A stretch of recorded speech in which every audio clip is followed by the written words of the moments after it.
আরে আরে তুই কাঁদছিস কেন? এটা তো প্র্যাঙ্ক ছিল। মেয়ে পাগল একটা মেয়ে। আরে আরে থাক থাক, তুই কাঁদিস না কাঁদিস না, আমি এখনই তোর বাসায় যাচ্ছি। এটা তো প্র্যাঙ্ক ছিল, আমি তো এমনি কান্নার ঢং করেছি। তাহলে যদি ও আসলে মারা যায় তাহলে ও লাশ দেখাতাম না আমি তোকে। তুই তো আমার বেস্ট ফ্রেন্ড, তোকে আবার দেখাতাম না?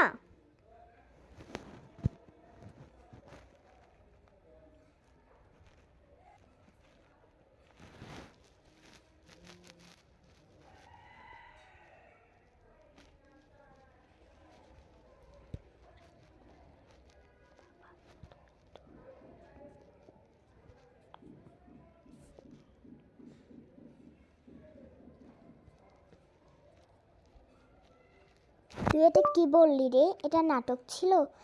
এই, এটা আমি ইউটিউবে ছাড়বো, তুই কি এটা নাটক বললি? আরে ভাই, শিট ম্যান। বান্ধবী আমার সাথে ফোনে একটা প্র্যাঙ্ক করছিল, তো ওইটার কথা ভাবতে ভাবতে তোর নাটকের মাঝখানে হুট করে ওটা মুখ দিয়ে বের হয়ে গেছে।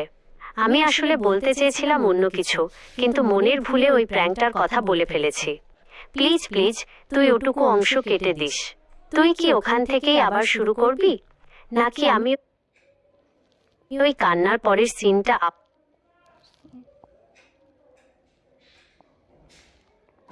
চুপ কর। যাই হোক বাবা, আর কাঁদিস না, এটা প্রাঙ্ক ছিল। কাঁদিস না, এটা প্রাঙ্ক ছিল।